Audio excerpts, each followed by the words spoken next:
예, 안녕하십니까.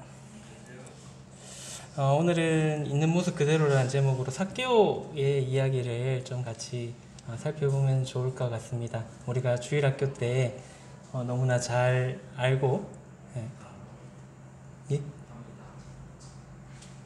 다 안 나와서 그렇습니다. 예, 예. 오늘 그 삭개오에 대해서 한번 같이 말씀 살펴보면 좋을 것 같습니다. 삭개오가 나오는 이 이야기는 누가복음 19장 1절에서 10절까지의 말씀에 이제 삭개오에 대한 이야기가 나옵니다. 우리가 너무 잘 알고 있지만은 다시 한번 더 그 내용들을 생각하시는 의미에서 1절부터 10절까지 먼저 한번 교독해서 읽어보고 그 다음에 말씀 계속해서 살펴보면 좋을 것 같습니다. 1절은 제가 읽고 2절은 성도님들이 읽으시고 해서 10절까지 한번 먼저 같이 읽어보도록 하겠습니다. 앞에 보셔도 되고 아니면 성경을 찾으셔서 읽으셔도 되고 편한 대로 읽어주시면 좋을 것 같습니다. 예수께서 여리고로 들어가 지나가시더라. 삭개오라 이름하는 자가 있으니 세리장이요 또한 부자라. 그가 예수께서 어떠한 사람인가 하여 보고자 하되 키가 작고 사람이 많아 할 수 없어 앞으로 달려가서 보기 위하여 돌 무화과 나무에 올라가니 이는 예수께서 그리로 지나가시게 되밀어라. 예수께서 그곳에 이르사 쳐다보시고 이르시되 삭개오야 속히 내려오라. 내가 오늘 내 집에 유하여야 하겠다 하시니 급히 내려와 즐거워하며 영접하거늘 뭇사람이 보고 수군거려 이르되 저가 죄인의 집에 유하러 들어갔도다 하더라. 삭개오가 서서 주께 여짜오되 주여 보시옵소서 내 소유의 절반을 가난한 자들에게 주겠사오며 만일 누구의 것을 속여 빼앗은 일이 있으면 네 갑절이나 갚겠나이다. 예수께서 이르시되 오늘 구원이 이 집에 이르렀으니 이 사람도 아브라함의 자손이미로다. 인자가 온 것은 잃어버린 자를 찾아 구원하려 함이니라. 앞서도 말씀드렸지만 삭개오 이야기는 우리가 참 교회 다니는 분이라면 한 번 이상은 들어봤을 그런 이야기들입니다. 누가복음 이제 19장에 나오는 이 삭개오의 이야기에서 삭개오는 어떤 사람인가요? 나왔던 그 말씀 중에서 한번 살펴보면 좋을 것 같은데요. 2절에 보시면 어떤 사람이라고 소개되고 있습니까? 첫 번째는 이제 세리장이다 라고 이렇게 소개가 되고 있습니다. 지금으로 따지면 굉장히 높은 자리죠. 여기 남대구 세무서 있는데요.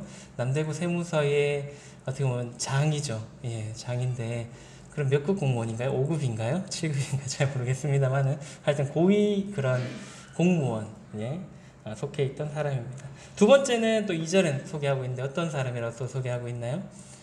부자다라고 이렇게 소개를 하고 있습니다. 그 다음에 세 번째는 이제 그 외모적인 부분들에 대해서 살펴볼 수가 있는데 3절에 어떤 사람이라고 또 외모적으로는 키가 작은 사람이다. 예. 요즘 세상에서는 좀 살기 어려운 남자의 그런 외모의 기준에서 물론 이제 잘생기고 그런 것도 중요하지만 키가 크고 작고도 굉장히 요즘에는 많이 보기 때문에 외모적으로는 조금 키가 작은 사람이었다. 그 다음에 마지막으로 삭개오의 평에 대해서 이 세상 사람들이 삭개오를 바라보는 그 평에 대해서 이제 7절에서 살펴볼 수 있는데 어떤 사람으로 여겼나요? 죄인으로 여겨졌던 그런 사람이었다라고 이제 삭개오에 대해서 누가복음 19장에서는 이렇게 외모적인 부분들, 뭐 배경적인 부분들, 그 다음에 평가적인 부분들에 대해서 이렇게 소개를 하고 있습니다. 당시 이스라엘은 이제 로마의 식민지였죠. 그래서 이제 네 번째 죄인으로 여겨질 수밖에 없었던 이유가 세리장이었기 때문에 그렇다라고 볼 수가 있겠습니다. 당시에 세리는 어떠한 역할을 하는 사람이었나요? 지금도 그렇습니다만은 세무서에 계신 분들은 국민들이 합당하게 내야 될 세금을 잘 냈나 안 냈나 이렇게 판단을 하고 또 세금을 걷기도 하고 그 다음에 혹 이제 세금을 제대로 안 내신 분들이 있으면은 이제 찾아가서 이렇게 세금을 징수하기도 하고 그러한 역할들을 하는 게 이런 세무서에 계신 분들의 역할들입니다. 동일하게 이때도 이제 세리들의 역할들은 이스라엘 백성들의 그런 세금들을 걷어서 당시에 이제 식민지였기 때문에 이제 주인 되는 나라인 로마에게 그 세금을 걷어서 가져다 주는 그런 역할들을 했던 것이 세리들의 역할이었고요. 장이니까 아마 그런 세리들을 전체적으로 관리하는 그런 역할을 했던 것이 바로 삭개오였다라고 볼 수가 있겠습니다. 이제 당시에 이제 세리들이 욕을 먹었던 가장 큰 이유는 정해진 그 세금만 걷어서 로마에 갖다 주면 되는데 그렇지 않고 더 많은 세금을 걷어서 100원을 걷어야 되면은 1000원을 걷어서 900원은 자기가 갖고 100원만 이제 로마에 갖다 주다 보니까 자신의 부는 이렇게 점점 쌓여가는데 반면에 이제 백성들이 봤을 때는 부당한 그러한 돈들을 착취하는 그런 역할들을 했기 때문에 모든 사람들이 세리들을 바라볼 때 저 사람들 나쁜 사람, 우리 민족을 힘들게 하는 사람이라고 이제 생각을 했기 때문에 이제 죄인이라고 여겼던 것으로 보여집니다.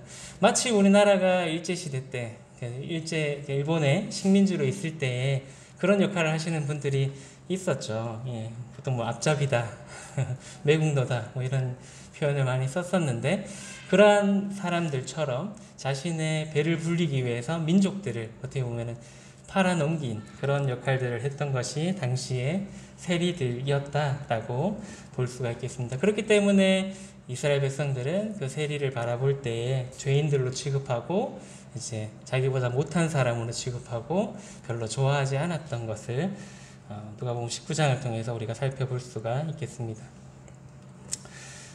그렇다면 이제 삭개오가 예수님을 만나고 싶다라고 이제 19장에서 얘기를 하고 있는데 왜 만나보고 싶었을까요? 자세하게 왜 만나고 싶었는지에 대한 이야기들은 이제 나오지는 않습니다만은 우리가 이제 추측하기로는 수많은 그때 당시 예수님을 만나고 싶어 했던 사람들의 그런 모습들을 봤을 때 아마도 예수님을 만나지는 못했지만 예수님에 대한 그런 행적에 대한 소문들을 들었기 때문에 이 사람은 뭔가 특별한 사람이야. 혹은 어떤 소문을 들었겠습니까? 병자들을 고치고 또 죽은 자를 살리시고 또 뭐 여러 가지 이적들을 행하셨던 그런 소문들을 들었기 때문에 이 사람도 이제 유대인이었기 때문에 아마도 저 사람이 메시아였지 않을까라는 그런 기대와 또 그런 것들을 발견하고자 하는 마음에서 아마도 삭개오도 예수님을 만나고 싶었던 것이라고 보여집니다. 그래서 아마도 우리를 위해, 우리 민족을 위해서 보내신 그분이실 것 같은데 라는 생각을 여러 가지 소문들을 들으면서 가졌던 것으로 보여집니다. 그래서 이제 삭개오는 예수님을 만나고 싶었는데 이제 예수님이 온다는 소문을 듣고 예수님이 오시는 그 장소로 갔는데 뭔가 문제가 하나 있었죠. 어떤 문제가 있었나요? 키가 작았습니다. 이스라엘 사람들이 얼마나 평균 신장이 얼마인지는 모르겠습니다만은 그 평균 신장보다 많이 작았던 것 같습니다. 그래서 앞으로 나가서 이렇게 보고 싶은데 키가 작아서 그 틈새로 이제 예수님의 얼굴조차도 이렇게 보이지 않았던 것을 이제 말씀을 통해서 살펴볼 수가 있습니다. 우리도 이제 예수님을 이렇게 만나고 싶어 하는 경우가 요즘은 좀 많이 예수님을 믿지 않는 분들은 드물기는 합니다만은 간혹 이제 교회에 한번 가봐야지 라는 생각을 들 때 우리에게도 이런 장애들이 있었음을 예전을 생각해 보시면 있었다라고 생각이 드실 겁니다. 갑자기 일이 생기거나 또 아니면은 어떠한 혹은 내 스스로가 너무 재물이 많아서 굳이 예수님이 필요 없다라고 느낄 수도 있고요. 아니면 내 세상의 지위가 이렇게 높은데 굳이 그 허름한 교회에 가서 예수님을 만날 필요가 있을까라는 그런 장애들도 있을 수 있고요. 그 외에도 난 너무 선한데 난 법 없이도 살 사람인데 굳이 교회에 가서 예수님을 만나서 천국에 천국이 있을지 없을지도 잘 모르는데 그러한 삶을 내가 살아야 되나 라는 그런 생각들도 할 수가 있다라고 생각을 합니다. 그래서 우리가 예수님을 만나고자 하는 마음들을 가질 때 그러한 여러 가지 삭개오의 이 작은 키처럼 방해하는 그런 요소들도 있다라는 것을 살펴볼 수가 있습니다. 그게 나의 주변 환경이 될 수도 있고요. 아니면 그 상황에 어떤 여건들이 그런 방해를 줄 수도 있다라고 생각을 합니다. 하지만은 이러한 방해가 있을 때 삭개오는 어떻게 했나요? 그 방해를, 그 장애를 넘어서는 그런 행동들을 하게 됩니다. 그래서 예수님께서 예수님을 보기 위해서 삭개오는 나무 위로 이렇게 올라가는 그런 적극적인 모습을 보임을 볼 수가 있습니다. 그래서 이제 그 나무 위로 올라갔을 때 예수님께서 이제 삭개오를 아시고 이제 삭개오에게 어떻게 얘기를 했나요? 내려와서 내가 너희 집에 거해야겠다라고 이렇게 얘기를 하셔서 이제 삭개오의 반응은 이랬죠. 19장 6절에 급히 내려와서 즐겁게 이제 예수님을 영접하는 그런 모습들을 삭개오가 이제 보이게 됩니다. 그래서 우리도 이런 방해물들을 먼저는 여기 앉아 계신 분들 대부분 이겨내신 그런 분들이라고 생각을 하고요. 그러한 어려움들을 이겨내고 삭개오처럼 예수님을 즐겁게 우리가 맞이할 필요가 있다라고 생각을 해보게 됩니다. 원래 이제 삭개오의 그런 평판으로 봤을 때는 아까 말씀드렸던 것처럼 사람들이 삭개오를 죄인으로 취급을 했기 때문에 어떻게 보면 예수님을 만날 만한 그런 사람은 아니다라고 볼 수가 있겠습니다. 그냥 사회적인 평판과 그 사람이 살아왔던 그 삶을 돌아봤을 때는 삭개오는 그렇게 예수님을 만나기에 적합한 그런 사람들은 아니었다라고 생각해 볼 수가 있겠습니다. 그렇다면 우리는 어떤가요? 우리는 예수님을 만나기에 부합한 사람들인가요? 성경에서는 우리에 대해서 이렇게 말씀을 해주고 있습니다. 로마서 3장 10절에서 12절의 말씀에 보시면 기록된 바 의인은 없나니 하나도 없으며 깨닫는 자도 없고 하나님을 찾는 자도 없고 다 치우쳐 함께 무익하게 되고 선을 행하는 자는 없나니 하나도 없도다 라고 얘기를 하고 있습니다. 우리도 어떻게 보면은 표면적으로는 굉장히 착한 척하고 살아갈 수도 있고요. 또 남에게 선행을 베풀면서 살아갈 수도 있습니다만은 성경에서 말하는 사람들은 의인이 하나도 없다라고 사람에 대해서 성경은 평가를 하고 있습니다. 그리고 이제 조물주 되시고 창조주 되시는 그 하나님을 찾는 자도 없고 선을 행하는 자도 하나도 없다라고 성경은 우리를 이렇게 평가할 수도 있는 평가하고 있는 것입니다. 그래서 우리도 표면적으로는 잘 드러나지 않습니다만은 우리 가운데 우리 마음속에는 죄가 한가득 이렇게 담겨 있는 마치 삭개오가 아닌 것처럼 우리가 살아가고 있습니다만은 삭개오와 별반 다를 바 없는 그런 사람들이 바로 우리였다라는 것을 먼저 기억하시면 좋을 것 같습니다. 누가복음 19장 8절에 보면 이제 삭개오가 서서 주께 여짜오되 주여 보시옵소서 내 소유의 절반을 가난한 자들에게 주겠사오며 만일 누구의 것을 속에 빼앗은 일이 있으면 네 갑절이나 갚겠다라고 이제 예수님을 만나고 난 뒤에 이제 삭개오가 이렇게 변화되는 그런 모습을 볼 수가 있습니다. 그래서 자신의 재산의 절반을 부자였다라고 했으니까 굉장히 재산이 많았겠죠. 절반을 가난한 사람들에 나눠주고 혹 내가 다른 사람을 속여서 분명히 많았을 거라고 생각을 합니다만은 그런 게 일이 있었다면은 네 갑절이나 갚겠다. 이게 율법에 나오는 거죠. 이제 고의로 이렇게 어떤 재물을 다른 사람의 재물을 취했을 때에 4배나 혹은 5배를 갚는 것이 율법에 정해져 있는 그런 내용들입니다. 그래서 삭개오가 그런 이제 어떻게 보면 하나님의 뜻과 전혀 상관없이 살아가던 사람이 예수님을 만나고 난 뒤에 이렇게 변화된 모습을 볼 수가 있는 것입니다. 우리도 이제 예수님을 만나게 되면 이러한 변화를 가지게 되는데 어떤 변화가 우리가 생기나요? 고린도후서 5장 17절에 보면 이렇게 얘기를 하고 있습니다. 그런즉 누구든지 그리스도 안에 있으면 새로운 피조물이라 이전 것은 지나갔으니 보라 새 것이 되었도다 라고 이제 말씀을 하고 있습니다.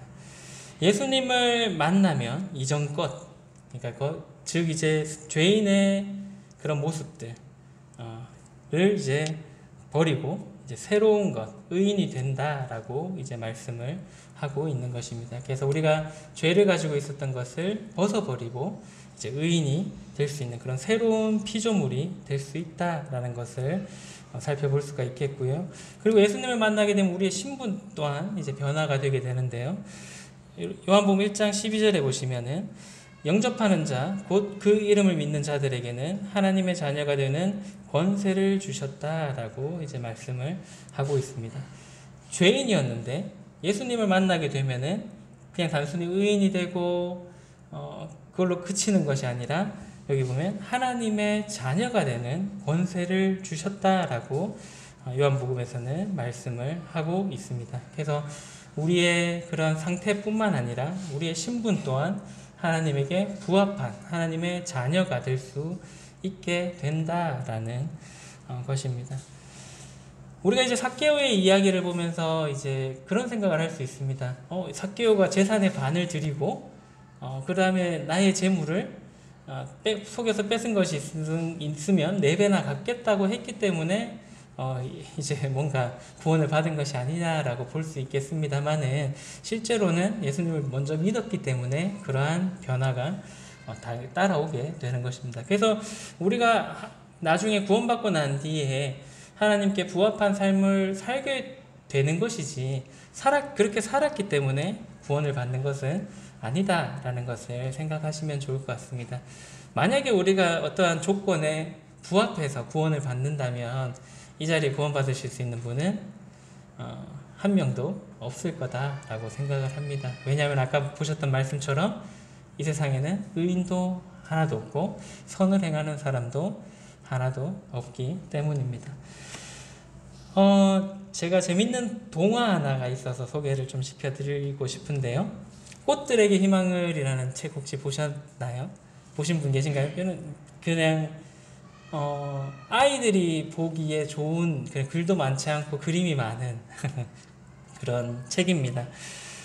근데 이제 굉장히 많은 것들을 이제 생각해 볼 수 있게 해주는 그런 책이기도 하는데요. 마치 우리가 이 세상을 살아가고 있는 우리의 모습을 이 애벌레와 나비를 통해서 이렇게 보여주기 때문에 많은 생각들을 할 수 있게 해주는 그런 동화다라고 생각을 합니다. 주인공은 이제 호랑 애벌레입니다. 애벌레가 한 마리 나오고요. 그 다음에 이제 그 애벌레와 함께하는 노랑 애벌레가 나오는데 자신들의 삶의 의미를 찾아가는 그런 이야기들이 나옵니다. 이제 간략하게 이 동화의 이야기를 해드리면 호랑 애벌레가 이제 알에서 깨어나면 뭘 하죠? 애벌레들은 배가 고프니까 주변에 이제 잎들을 열심히 갉아먹어서 통통하게 이제 살을 찌우고 이제 자신의 몸집을 키우게 됩니다. 근데 이제 그 호랑 애벌레가 잎을 열심히 먹고 살아가다 보니까 이게 그저 먹고 자라는 게 내 삶의 전부가 아닐 거다라는 이제 생각을 하게 되고 이제 무언가 모르겠지만 뭔가가 다른 것이 나의 삶의 목적이 다른 것이 있을 거다.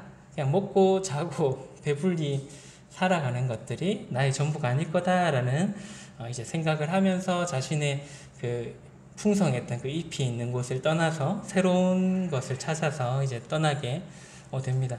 그렇게 이제 길을 가다 보니까 앞에 나오는 그림처럼 애벌레들이 뭔가를 향해서 열심히 올라가는 애벌레 기둥을 이렇게 만나게 됩니다. 끊임없이 이제 구름 위로 애벌레들이 올라가는 장면을 이제 목격을 하게 됩니다. 그래서 이제 이 호랑 애벌레 주인공도 뭔지는 잘 모르겠지만 어쨌든 저 애벌레들이 수많은 애벌레들이 정상을 향해서 저렇게 열심히 올라가니까 나도 한번 올라가 봐야겠다. 왠지는 모르고 정상에 무엇이 있는지도 잘 모르겠지만 이렇게 올라가게 됩니다. 올라가려면 어떻게 해야 될까? 서로가 서로를 밟고 올라서야만 더 위로 이렇게 올라갈 수가 있게 되죠. 그렇게 올라가다가 이제 노랑 애벌레를 이제 만나게 되고요. 둘이 이제 친하게 지내게 됐는데 올라가면 올라갈수록 이제 결국에는 나중에는 이 노랑 애벌레를 밟고 올라서야만 자기가 더 위로 올라갈 수 있는 곳까지 이제 올라가게 됩니다. 그래서 이제 이런 것이 정말 나의 삶의 진짜 의미일까? 내가 정말 사랑하고 친한 이 친구까지도 밟고 올라서야만 더 위로 올라갈 수 있다는 게 우리의 이게 삶의 목적일까라는 이제 회의를 느끼게 되어서 이제 이 둘은 다른 것들을 더 좋은 것을 찾기 위해서 이 올라가던 길에서 이렇게 내려오게 됩니다. 그래서 둘은 이제 서로를 위로해주면서 행복하게 이렇게 시간을 보내게 되는데 여기서 끝나는 것이 아니라 이 행복이 그렇게 오래 가지 못했습니다. 이게 또 나의 삶의 전부일까? 라는 또 생각이 들고 이제 아쉽잖아요. 내가 저 위에까지 올라갔었는데 더 위에 올라가서 최고 꼭대기까지 한번 올라가서 무엇이 있는지를 보고 왔어야 되는데 그렇지 못했던 자신을 이렇게 돌아보면서 이 평화로운 삶이 나에게 만족을 다 주지 못하는 것을 알게 되고 이제 후회하게 되면서 다시금 충분히 쉴 만큼 쉬었으니까 다시 꼭대기로 올라가 보자라는 생각을 하게 됩니다. 그래서 이제 그 행복한 시간들을 뒤로 한 채 이 애벌레 요즘 밑에 조그마한 점 하나 있는데요. 애벌레는 다시 그 애벌레 기둥을 향해서 가게 되고요. 그 기둥에 갔을 때에 이제 3마리의 애벌레가 떨어지는 것을 장면을 목격하게 됩니다. 그런데 2마리는 이제 즉사했고요. 1마리가 이제 저 꼭대기에 나중에 알게 될 거야. 나비들만이라는 말을 남긴 채 이제 나머지 1마리도 이제 죽게 되는 것을 보게 됩니다. 그래서 이제 다시금 이 호랑애벌레는 노랑애벌레에게 이야기를 해주게 되고 자신은 다시금 그 답을 찾기 위해서 애벌레 기둥 꼭대기를 향해서 이제 가게 되게 되고요.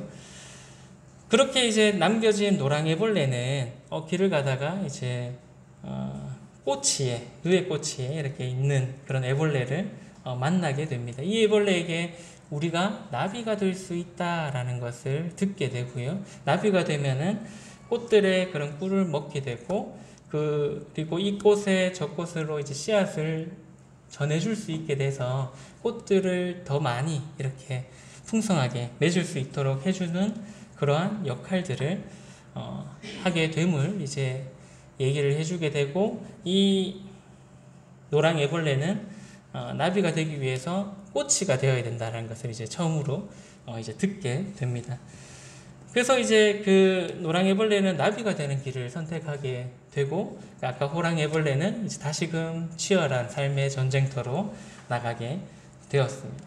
그러고 난 뒤에 이제 이 노랑애벌레는 애벌레 기둥에 열심히 올라가고 있는 나비가 되어서 그 호랑애벌레를 이제 만나게 되고요. 다시금 이러한 사실들을 호랑애벌레에게 알려줘서 내려와서 그 호랑애벌레도 꼬치가 되어서 나비가 된다. 그래서 나비가 되어서 이 사랑들을 꽃들에게 그런 사랑의 씨앗을 나눠주는 그런 역할들을 하게 된다라는 그런 짧은 그런 책의 얇은 책의 그런 그림책의 이야기들입니다. 마치 사람들의 삶과도 같다라고 생각을 합니다. 왠지는 모르겠지만 저기에 정상에 소위 말하는 1%의 삶을 살아가면 굉장히 행복할 거다. 우리의 삶의 목적이 마치 그거인 것처럼 우리도 살아가고 있다라는 것입니다. 때로는 옆에 친한 사람들도 밟고 올라서야 될 때가 있고요. 더 올라가려면 또 내가 사랑하는 사람도 때로는 버리고 올라가야 될 때도 있는 것이 우리의 삶입니다. 마치 그것이 그 정상에 올라서는 것이 나의 삶의 목적인 양 그렇게 살아가고 있다라는 것입니다. 요즘에 이제 넷플릭스에서 가장 핫한 드라마가 오징어 게임입니다. 오징어 게임 보셨는지 모르겠는데 그 오징어 게임의 이야기도 빛을 진 456명의 사람들이 상금 456억을 향해서 서로 죽이며 죽임을 당하면서 가는 최후 한 명이 남을 때까지 게임을 하는 그런 내용들입니다. 물론 이제 게임 자체는 추억의 게임들, 무궁화 꽃이 피었습니다와 뭐 이런 뽑기라든가 뭐 이런 그런 추억의 게임을 합니다만은 게임에 탈락하게 되면 죽게 되는 그런 그 안에서 이제 마지막에 최후까지 이제 살아남은 사람은 그 경쟁 속에서도 남을 먼저 배려했던 사람이 이렇게 1등을 하게 되는 그런 드라마인데요. 우리의 삶이 마치 그러한 것처럼 남을 밟고 올라서야만 우리가 살 수 있는 것처럼 우리가 여기고 살아가고 있는 것입니다. 하지만은 그 정상에 올라가면 만족하라고 행복한 삶을 사나요? 그렇지는 않은 것 같습니다. 세계 재벌들, 우리나라만 해도 재벌 중에 한 곳이 이제 삼성이죠. 삼성전자의 회장이 되면 행복할까요? 꼭 그렇지는 않은 것 같습니다.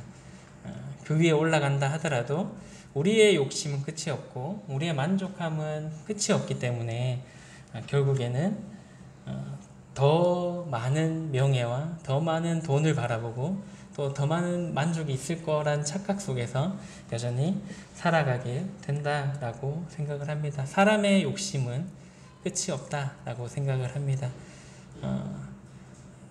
저희 세대는 그렇지 않습니다만 예전에는 단칸방에 살다가 이제 월세 살다가 전세로 가면 그렇게 기분이 좋고, 또 이제 전세 살다가 조그만한 방 2칸짜리 내 집을 사게 되면 또 그렇게 좋잖아요. 근데 거기서 만족해도 되는데 그래도 방이 3개 있으면 좋겠다라는 막연한 생각 속에서 방 3개에 화장실 하나 있는 집을 딱 사면은 그 행복한 기분을 느낄 수가 있을 건데, 그래도 화장실은 2개 정도 있으면 좋겠는데 라는 생각에서 또 방 3칸에 화장실 2개를 얻고 나면 거기서 만족할 것 같지만 그래도 방 4개가 있으면 더 편할 것 같은데 라는 생각을 하는 게 바로 우리의 인간의 욕심이다 라고 생각을 합니다.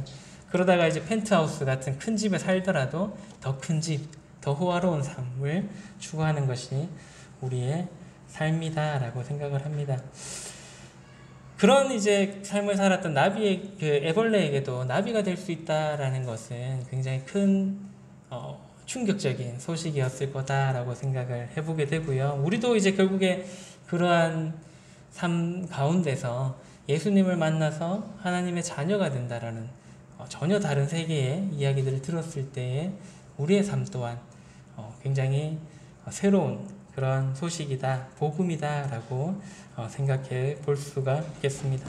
마치 고치가 되어서 죽은 것처럼 보였던 그 애벌레가 나비가 되어서 자유롭게 세상을 날아다녔던 것처럼 우리도 마치 바보 같은 이러한 삶을 사는 것처럼 보일지는 모르겠지만 나중에 하나님의 자녀로서 거듭나게 된다, 될 수 있다라는 것들은 굉장히 우리의 삶의 중요한 부분이다 라고 생각을 해보게 됩니다.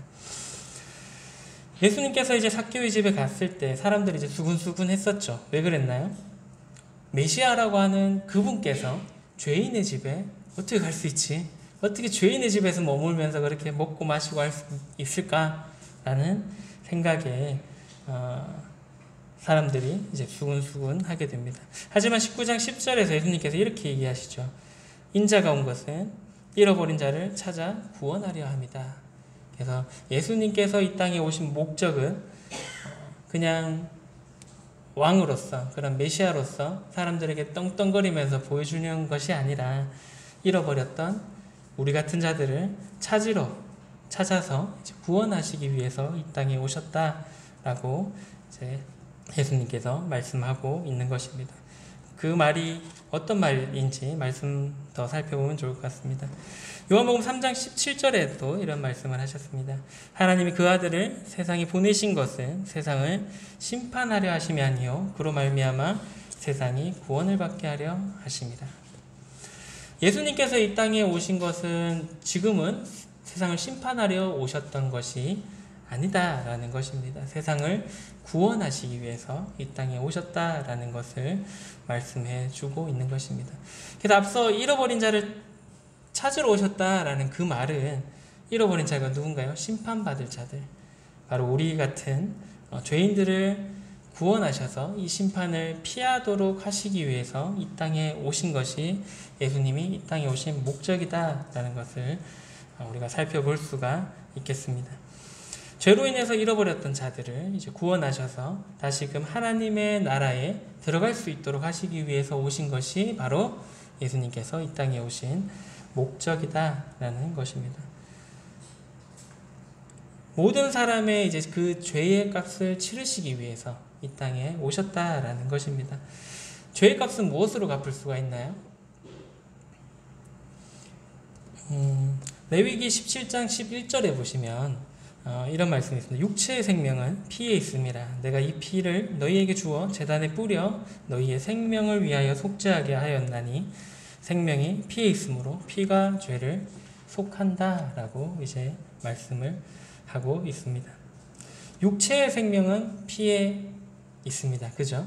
피를 다 쏟으면 사람은 죽습니다.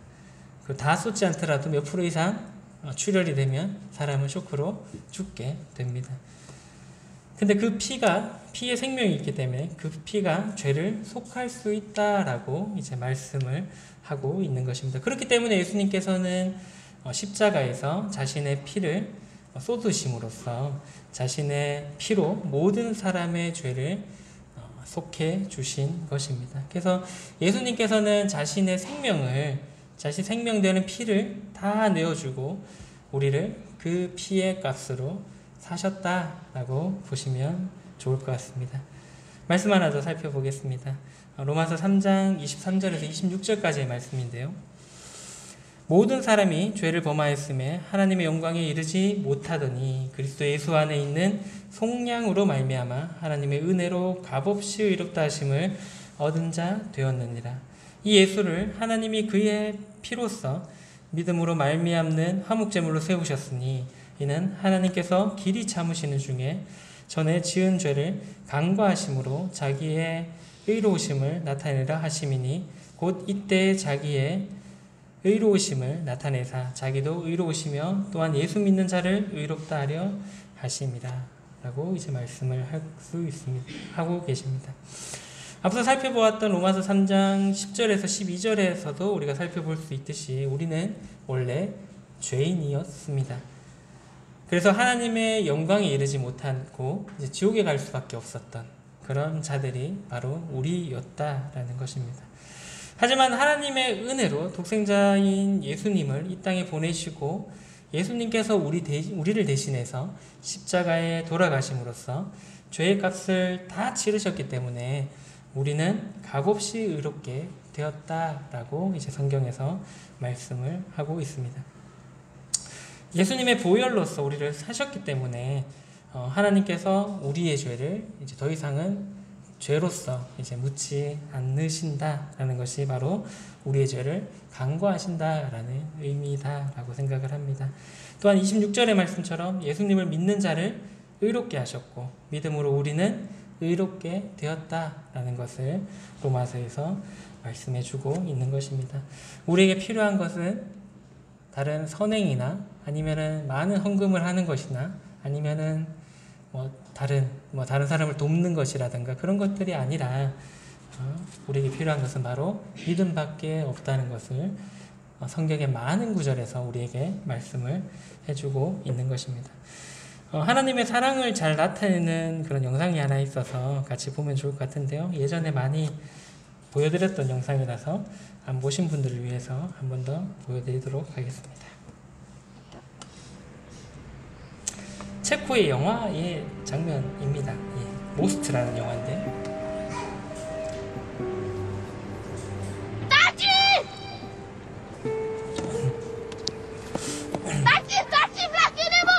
아버지와 그 아들이 같이 사는 거고요. 아버지의 직업은 이제 철길을 이렇게 관리하는 그런 사람입니다. 그래서 배가 오면은 철길을 이렇게 들어주고 다시 기차가 오면은 철길을 내려주는 그런 역할을 하는 직업을 가진 아버지와 아들의 이야기입니다.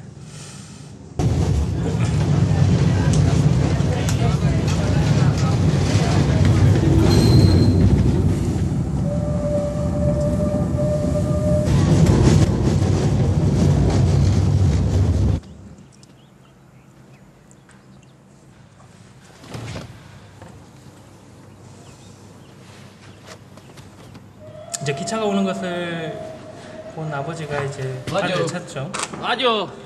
근데 아들은 아버지가 기차가 오는 것을 모른다라고 생각해서 아버지를 돕기 위해서 이제 자기가 이제 다리를 내리려고 이렇게 도와주기 위해서 갔습니다. 그러다가 이제 하이다 보니까 이제 그 철길 밑으로 그 다리 밑으로 이렇게 떨어지게 되고 그 이제 다리에 그런 기어들 올려주는 그 기어들 속에 아이가 이제 빠지게 되었습니다. 그래서 아버지는 이제 갈등을 하게 되죠. 이 다리를 내려주면 저 기차를 타고 있는 사람들은 살게 되는 거고요. 근데 다리를 내리게 되면 자신의 아들은 이제 죽게 되는 그러한 상황 속에서 아버지가 갈등하는 그러한 영화의 내용입니다.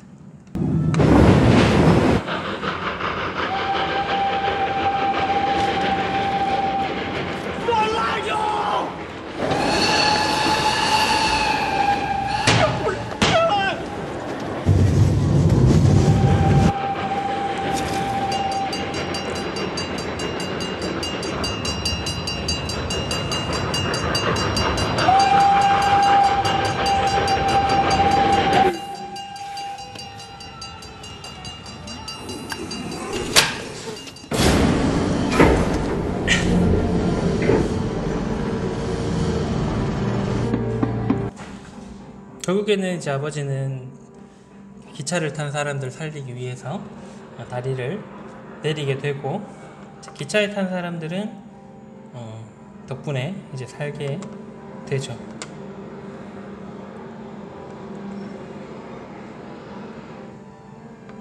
그러고 난 뒤에 이제 아버지는 아들을 찾기 위해서 이렇게 내려가게 되는데, 결국에 아들은 죽게 되는 그런 이야기가 바로 이 모스트 영화의 내용입니다.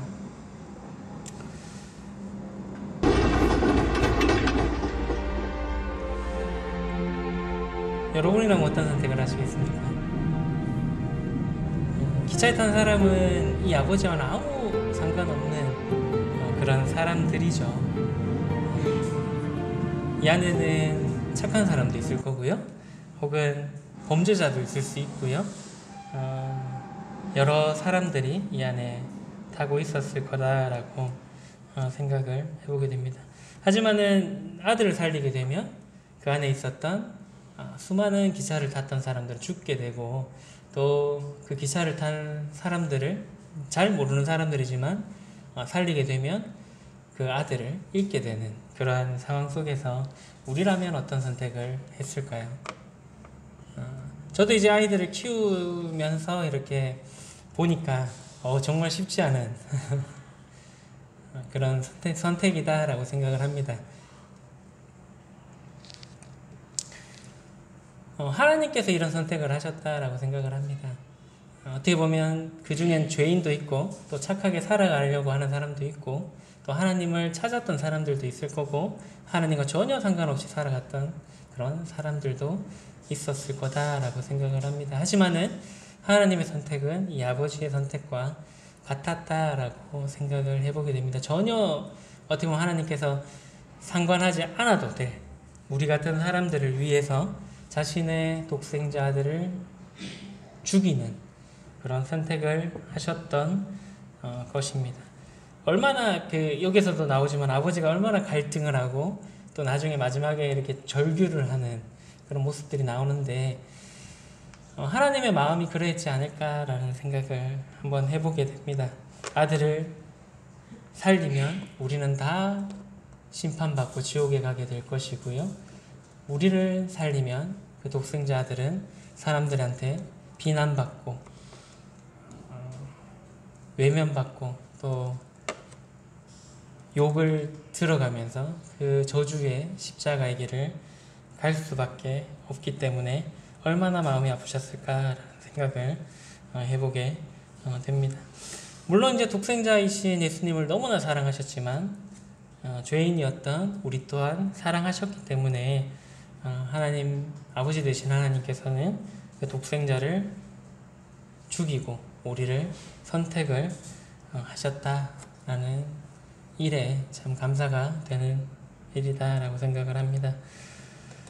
말씀 하나 보면 좋을 것 같습니다. 로마서 5장 8절에 이런 말씀이 있습니다. 우리가 아직 죄인 되었을 때 그리스도께서 우리를 위하여 죽으심으로 하나님께서 우리에 대한 자기의 사랑을 확증하셨느니라. 우리가 하나님을 믿고 난 뒤에 그렇게 선택을 하셨던 것이 아니라, 우리가 하나님을 따르기로 작정한 후에 그런 선택을 하신 것이 아니라, 우리가 아직도 죄인이었을 때 하나님께서는 우리를 위해서 그러한 선택을 하셨다라는 것을 기억하시면 좋을 것 같습니다. 그래서 우리의 모습을 바라보면 감히 하나님께 나아갈 수 없는 그런 자들입니다. 삭개오에게 있었던 그런 여러 가지 문제점처럼 우리에게도 많은 문제점들을 우리도 가지고 있습니다. 하지만 하나님께서는 우리가 그러한 모습에서 변화되어서 나아오기를 바라고 계시지는 않다라는 것입니다. 삭개오도 자신의 죄를 그대로 가지고 있었고요. 그 다음에 여전히 작은 키에 사람들한테 욕먹는 그런 자리에 있었지만은 그러한 것들을 전혀 고려하지 않고 그냥 예수님을 기쁨으로 영접을 했을 때 삭개오에게도 변화가 있었고 예수님도 그 삭개오를 받아주셨다라는 것입니다. 우리에게도 여러 가지 문제들이 많이 있고요. 여전히 많은 문제들이 남아 있습니다만은 우리의 있는 모습 그대로 예수님께 나아갔을 때, 하나님께 나아갔을 때 예수님께서 우리의 죄를 해결해 주시고 우리가 믿음으로 나아갔을 때 우리가 하나님의 자녀가 되는 권세를 받을 수 있음을 우리가 기억하면 좋을 것 같습니다.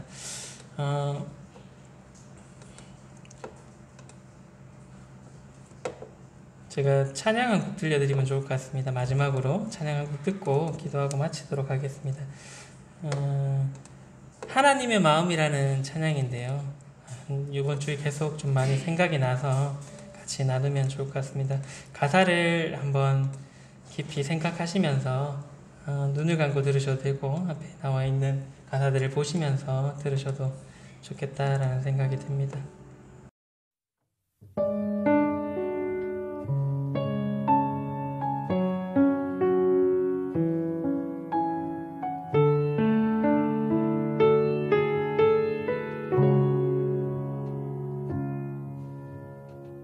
하나님의 마음 어떠하셨을까? 죽기 위해 떠난 아들을 보시던 하나님의 마음 어떠하셨을까? 그 마음 알기 원해. 하나뿐인 하나님의 외아들을 악한 인간들을 위해 보내셨던 하나님의 마음 어떠하셨을까? 그 마음 알기 원해. 죽어야만 하는 아들을 보내신 아버지의 마음 어떠하셨을까? 십자가에 달린 예수님 보시던 아버지 그 마음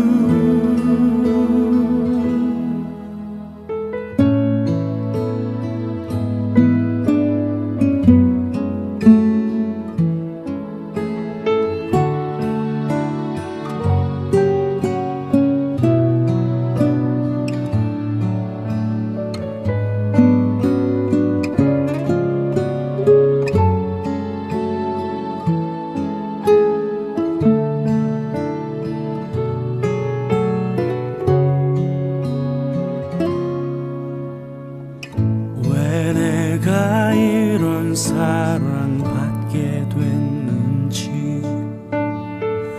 그 사랑 얼마나 큰지도 몰랐네. 날 향한 하나님의 아픈 사랑을 이제야 깨달았네. 죽어야만 하는 아들을 보내신 아버지의 마음 어떠한 인도하셨을까? 십자가에 달린 예수님 보시던 아버지 그 마음, 죽어야만 하는 아들을 보내신 아버지의 마음 어떠하셨을까? 십자가에 달린 예수님 보시던 아버지 그 마음, 그 사랑.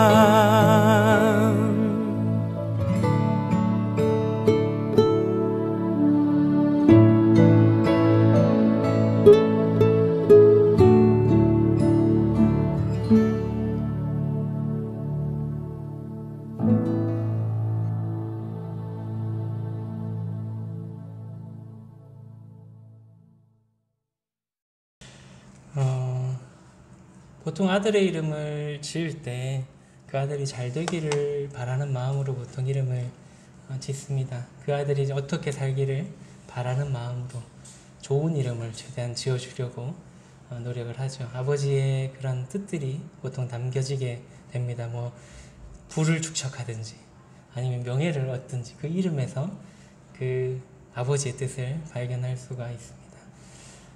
하나님께서는 예수님의 이름을 지을 때 세상을 구원할 그런 구원자로서의 이름을 지어주셨습니다. 그 구원할 방법은 아들이 죽는 것밖에 없는데 그 아들의 이름을 그렇게 지어주셨다라는 것을 생각할 때에 참 감사가 되는 일이다라고 생각이 되어집니다. 누가 감히 내 아들이 나를 다른 사람을 위해서 대신 죽기를 바란다라는 이름으로 지을 수가 있을까라는 생각이 듭니다.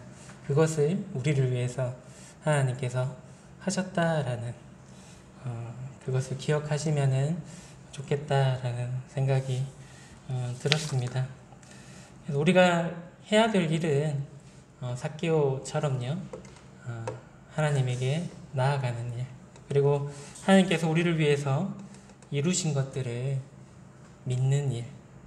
그럴 때에 우리가 선행을 하고 달라진 삶을 살아서 우리에게 그런 믿음을 가지게 되고 구원받는 것이 아니라 그러한 믿음을 우리가 가지고 예수 그리스도를 우리의 구주로서 주인으로서 생각할 때에 우리의 삶이 그러한 방향으로 삭개오처럼 바뀌게 되어진다라는 것을 기억하시면 좋을 것 같습니다. 그래서 하나님의 마음을 오늘 생각해 보시는 시간들이 되었으면 좋겠다라는 생각이 들고요. 그런 마음에 우리가 합하는 자들이 되어서 하나님의 자녀로서 살아가시는 모든 분들이 되시면 좋을 것 같습니다. 기도하시고 시간 마치도록 하겠습니다. 사랑해 주님 감사를 드립니다. 저희들이 감히 그 사랑을 받을 만한 자들이 못됨에도 불구하고 우리가 아직 죄인 되었을 때 우리를 위해서 대신 죽으심으로 우리가 구원받고 하나님의 자녀가 되게 하심을 인하여 감사를 드립니다. 저희들이 이런 큰 은혜를, 이런 큰 사랑을 받았음에도 불구하고 하나님을 여전히 외면할 때가 많이 있습니다만은 그럼에도 불구하고 그 사랑을 멈추지 않으시고 그 사랑을 그만두지 않으심에 감사를 드립니다. 저희들이 믿음으로써 하나님께 나아갈 수 있는 자들이 되게 하여 주심을 감사를 드리고 또한 우리가 믿음으로써 하나님의 자녀가 될 수 있는 그러한 큰 권세를 우리에게 주심을 인하여 감사를 드립니다. 저희들의 삶 가운데서 이러한 감사와 찬양이 넘치게 하여 주시고 우리의 환경과 여건과 상관없이 하나님께서 이루신 이 일들을 바라보면서 감사하며 살아갈 수 있는 저희들이 될 수 있도록 하여 주심에 또한 감사를 드립니다. 이 사랑을 기억하는 한 주 되게 하여 주시고 이 사랑의 찬양과 영광을 돌려드리는 그런 한 주 보낼 수 있도록 또한 인도하여 주시기를 간절히 원합니다. 함께 하심을 감사를 드리며 예수님 이름으로 기도를 드렸습니다. 아멘.